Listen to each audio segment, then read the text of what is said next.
तो दोस्तों आज के इस वीडियो में जो आपका पॉलिटेक्निक एंट्रेंस एग्जाम है, जो आपका चैप्टर है ओम का नियम, विशिष्ट प्रतिरोध, प्रतिरोधों एवं सिरों का संयोजन, तो इसके बारे में बात करने वाले हैं। तो वीडियो थोड़ा सा आपको लेट मिल रही होगी तो उसके लिए सॉरी। चलिए आज का वीडियो हम लोग स्टार्ट करते हैं। तो मेरा नाम अनिल कुशवाहा और आप देख रहे हैं अनिल स्टडी सेंटर। चैनल पर पहली बार विजिट कर रहे हैं तो चैनल को सब्सक्राइब कर लीजिएगा, वीडियो को लाइक करके अपने दोस्तों को क्या करना है, आपको शेयर भी कर देना है। तो चलिए अब बिना वक्त गवाए हुए इस वीडियो को स्टार्ट करते हैं। तो सबसे पहले हम लोग देखेंगे कि जो आपकी विद्युत धारा होती है इसका मापन किसके द्वारा किया जाता है। तो यहाँ पर देखिए लिखा हुआ है कि जो आपकी विद्युत धारा होती है, विद्युत धारा की तीव्रता को जिस उपकरण से मापा जाता है उसको हम लोग अमीटर बोलते हैं। तो इस तरह से आपका एक क्वेश्चन बन सकता है कि विद्युत धारा का मापन किससे किया जाता है, अमीटर से, वोल्ट मीटर से, गैल्वेनोमीटर से। तो इस तरह आपके पास ऑप्शन होंगे तो वहाँ पर आपको सिलेक्ट करना होगा कि आपका अमीटर राइट आंसर होता है। तो विद्युत धारा का मापन जो होता है अमीटर के द्वारा होता है। यह एक कम प्रतिरोध वाला धारामापी होता है। आदर्श अमीटर का प्रतिरोध 0 होना चाहिए। किसी चालक में प्रवाहित धारा को मापने के लिए अमीटर को उस चालक के श्रेणी क्रम में जोड़ा जाता है। तो क्वेश्चन बन सकता है कि अमीटर को चालक में किस क्रम में जोड़ा जाता है, तो वहाँ पर आपको श्रेणी क्रम का ऑप्शन लगाना होगा। तो यहाँ पर आपके दो क्वेश्चन क्लियर हो गए, एक ये वाला और एक ये वाला। और यहाँ से एक क्वेश्चन और हो सकता है कि आपका आदर्श अमीटर का प्रतिरोध कितना होना चाहिए, 0 होना चाहिए। तो यहाँ से आपके 3 क्वेश्चन क्लियर हो गए। तो इसको आपको याद करके रखना है, नोट करके रख लीजिए। तो चलिए पहला पॉइंट आपका क्लियर हुआ। अब हम लोग चलते हैं जो आपका विभवांतर का मापन होता है वह कैसे होता है, किसके द्वारा होता है। तो यहाँ पर देखिए विभवांतर को मापने के लिए जिस उपकरण का प्रयोग किया जाता है उसको क्या बोलते हैं हम लोग, वोल्ट मीटर बोलते हैं। यह बहुत अधिक प्रतिरोध वाला धारामापी होता है। जो आपका यहाँ पर यह है अधिक प्रतिरोध वाला होता है, वह आपका कम प्रतिरोध वाला होता है। अब उसका किसी धारामापी के कुंडली के श्रेणी क्रम में उच्च प्रतिरोध यहाँ पर जोड़ने तथा आसांकित कर लेने पर यह वोल्ट मीटर में परिवर्तित हो जाता है। आपका कोई भी यहाँ पर धारामापी हो कि धारामापी कुंडली के श्रेणी क्रम में उच्च प्रतिरोध जोड़ने पर तथा उसको जब आसांकित कर लेंगे तो वह किस में परिवर्तित हो जाएगा, वोल्ट मीटर में परिवर्तित हो जाता है।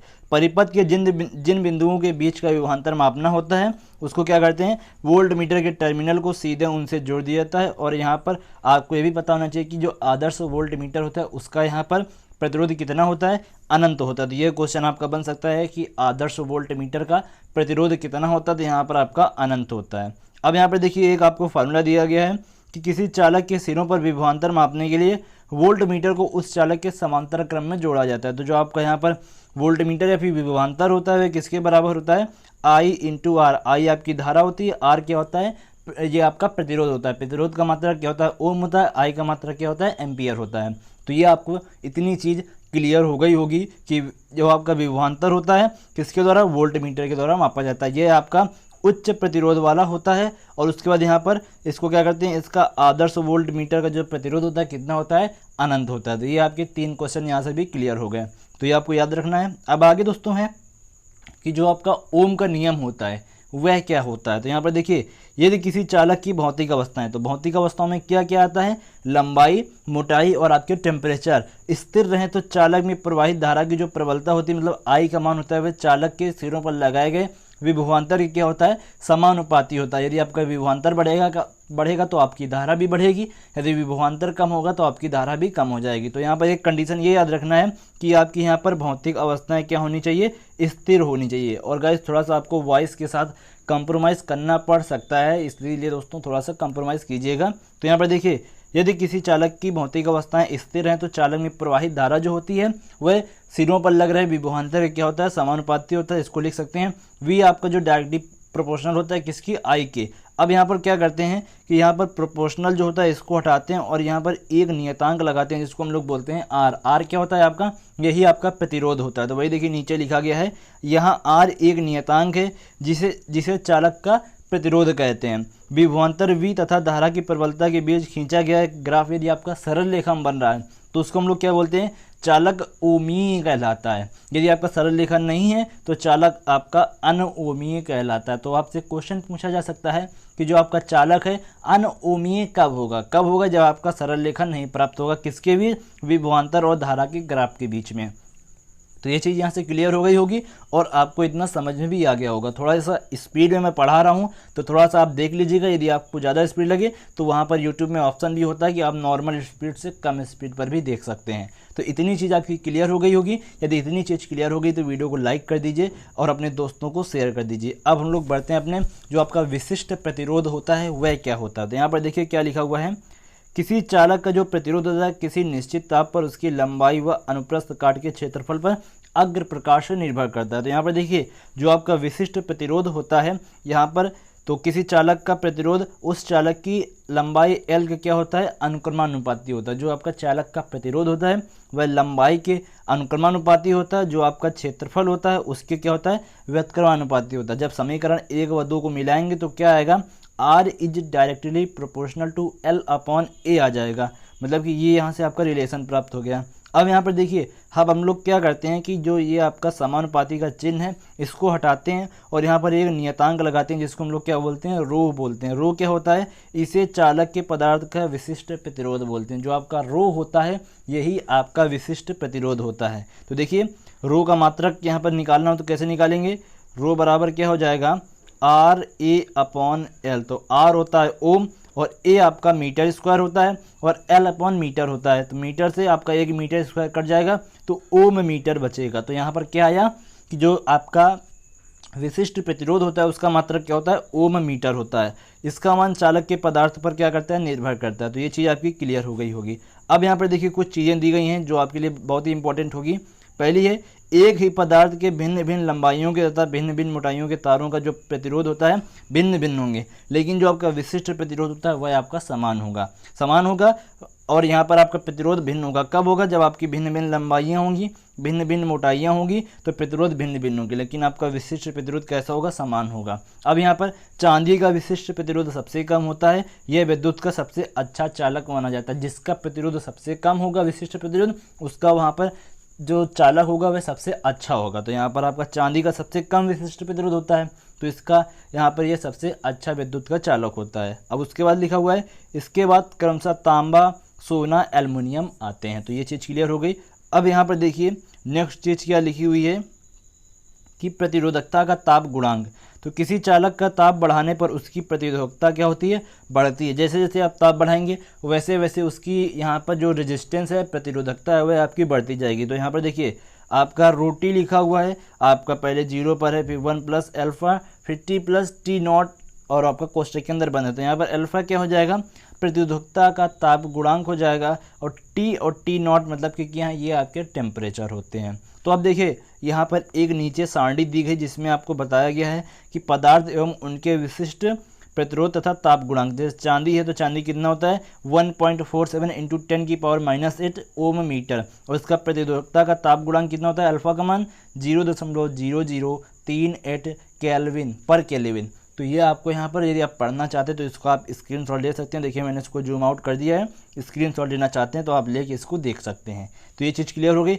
अब हम लोग चलते हैं यहाँ पर विशिष्ट चालकता की ओर। क्या होती है विशिष्ट चालकता, तो यहाँ पर देखिए विशिष्ट प्रतिरोध के व्युत्क्रम को विशिष्ट चालकता या फिर विद्युत चालकता बोलते हैं। यदि आपसे पूछा जाए कि आपकी विशिष्ट चालकता क्या होती है या फिर विद्युत चालकता क्या होती है, तो विशिष्ट प्रतिरोध के व्युत्क्रम को हम लोग यहाँ पर विद्युत चालकता बोलते हैं। मतलब कि देखिए कहने का मतलब ये है कि जितना आपका प्रतिरोध कम होगा चालकता उतनी ही बढ़ेगी, जितना आपका प्रतिरोध अधिक होगा चालकता उतनी ही कम होगी। मतलब कि दोनों एक दूसरे के उल्टा होते हैं। तो ये कहने का मतलब है। अब यहाँ पर किसी पदार्थ की चालकता जो होगी वह प्रतिरोधकता के क्या होगी, व्युत्क्रमानुपाती होगी। तो यहाँ पर क्या लिख सकते हैं, चालकता इंटू प्रतिरोधकता आपका नियतांक होगा। मतलब कि ये आपके 1 के बराबर है, फिर आपके नियतांक के बराबर होंगे। या फिर लिख सकते हैं जो आपकी विशिष्ट चालकता है वह आपका मल्टीपल करेंगे यदि विशिष्ट प्रतिरोधकता से तो आपका 1 के बराबर आएगा। तो ये चीज़ क्लियर हो गई। मतलब कि दोनों एक दूसरे के उल्टा होते हैं, जितना जिसको बढ़ाएंगे दूसरा उतना ही कम होता चले जाएगा।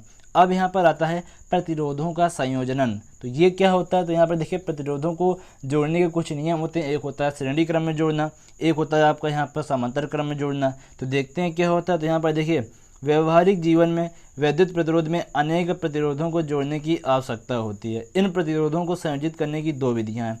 एक होती है श्रेणी क्रम में। तो देखिए क्या होता है, जब आप श्रेणी क्रम में प्रतिरोधों को जोड़ेंगे तो R1 R2 R3 डॉट जितने भी आपके आगे होंगे, तो प्रतिरोधों को श्रेणी क्रम में चित्रानुसार जोड़ने पर तुल्य प्रतिरोध आपका क्या होता है, मतलब कि आपका एक यहाँ पर रिजल्टेंट होता है। तो जो आपका रिजल्टेंट होता है सभी प्रतिरोधों के योग के क्या होता है, बराबर होता है। अब यहाँ पर श्रेणी क्रम में पहला प्रतिरोध का दूसरा सिरा दूसरे प्रतिरोध का पहला सिरा जुड़ा होता है, मतलब कि देखिए पहले प्रतिरोध का ये दूसरा सिरा और दूसरे प्रतिरोध का पहला सिरा, मतलब कि आपस में क्या होते हैं, ज्वाइंट होते हैं। तो यहाँ पर आपका ये श्रेणी क्रम होता है। इसमें क्या होता है, जो आपका तुल्य प्रतिरोध होगा वह आपके जो बाकी के प्रतिरोध होंगे R1 R2 और R3 प्लस डॉट डॉट जितने भी आगे होंगे उनके योग के क्या होता है, बराबर होता है। अब देखिए इस क्रम में कुछ चीज़ें और होती हैं, क्या होती हैं कि जुड़े सभी चालक में समान प्रबलता की विद्युत धारा प्रवाहित होती है, मतलब कि आपकी विद्युत धारा सेम रहती है। अब आगे है प्रत्येक चालक के सिरों पर विभवांतर आपका अलग होगा, सभी जगह आपके V का मान अलग होगा। परिपथ का कुल विभवांतर सभी चालकों के विभवांतर के क्या होता है, योग के बराबर होता है। V बराबर V1 plus V2 plus V3 dot dot जितने भी आगे होंगे, I आपकी समान होती है। तो ये चीज़ क्लियर हो गई। अब समांतर क्रम में देखिए क्या होता है कि समांतर क्रम में सभी प्रतिरोधों को एक सिरे, देखिए फिर से पढ़ते हैं इसको, मैंने इसको जल्दी में पढ़ दिया। समांतर क्रम में सभी प्रतिरोधों के एक सिरे एक और एक साथ व दूसरे सिरे दूसरी ओर एक साथ जुड़े होते हैं। मतलब कि कहने का ये है कि देखिए ये आपके एक सिरे एक साथ जुड़े हैं, दूसरा सिरा आपका एक साथ जुड़ा है, तो ये आपका समांतर क्रम में हो जाता है। अब देखिए समांतर क्रम में क्या होता है कि आपके ये व्युत्क्रमानुपाती होते हैं, मतलब कि व्युत्क्रमों के योग के बराबर होते हैं। जैसे कि तुल्य प्रतिरोध का व्युत्क्रम जो होगा वह सभी प्रतिरोधों के व्युत्क्रम के योग के बराबर होता है। तो 1/R1 plus 1/R2 plus 1/R3 के योग के बराबर होता है। तो ये आपका क्या हो जाता है, समांतर क्रम में हो जाता है। इसमें भी देखिए कुछ आपकी विशेषताएं होती हैं, जैसे कि तुल्य प्रतिरोध का मान संयोजन के प्रत्येक प्रतिरोध के मान से कम होता है। जो आपका तुल्य प्रतिरोध का मान आएगा वह संयोजन के जितने भी प्रतिरोध होंगे R1 R2 R3 उनसे हमेशा कम ही आएगा। अब है सभी प्रतिरोधों पर आपका विभवांतर समान होता है। यहाँ पर आपका विभवांतर समान होता है और श्रेणी क्रम में आपका विभवांतर अलग अलग होता है। और यहाँ पर आपकी जो धारा होती है वह अलग अलग होती है, श्रेणी क्रम में आपकी धारा सेम होती है। तो यहाँ पर थोड़ा सा डिफरेंस हो जाता है। तो ये आपका क्लियर हो गया होगा। अब सेल का आंतरिक प्रतिरोध क्या होता है, जैसे कि दोस्तों आप देखते होंगे तार का आंतरिक प्रतिरोध क्या करता है कि तार में विद्युत धारा प्रवाहित करने पर रोक लगाता है। उसी तरह सेल का जो आपका प्रतिरोध होता है वह सेल में यहाँ पर जो आपके विलयन होते हैं उनमें यहाँ पर प्रतिरोध लगाता है। तो देखिए क्या है, जिस प्रकार तार विद्युत धारा के मार्ग में प्रतिरोध लगाता है उसी प्रकार सेल का घोल भी विद्युत धारा के मार्ग में प्रतिरोध लगाता है। इस प्रतिरोध को हम लोग क्या बोलते हैं, सेल का आंतरिक प्रतिरोध बोलते हैं।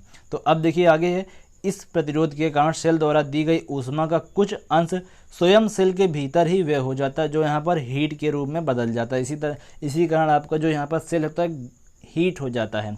फलस्वरूप आंतरिक प्रतिरोध के कारण सेल से प्राप्त धारा की प्रबलता क्या होती है, घट जाती है। जब आपका यहाँ पर हीट होगा तो प्रबलता आपकी धीरे धीरे कम होती चली जाती है। इसी तरह इसी कारण देखते होंगे जो आपके सेल होते हैं जब ज़्यादा हीट हो जाते हैं तो वह आपकी वहाँ पर जो करंट होता है वो कम फ्लो हो पाता है। तो यही इसका कारण होता है, वहाँ पर प्रतिरोध आपका बढ़ जाता है। तो ये चीज़ क्लियर हो गई। अब देखिए आंतरिक प्रतिरोध को प्रभावित करने वाले कुछ तथ्य दिए गए हैं, जैसे कि दोनों इलेक्ट्रोडों के बीच की दूरी के समानुपाती होता है। फिर यहाँ पर विद्युत अपघट की सांद्रता बढ़ाने पर आपका जो प्रतिरोध होता है ये भी बढ़ जाता है।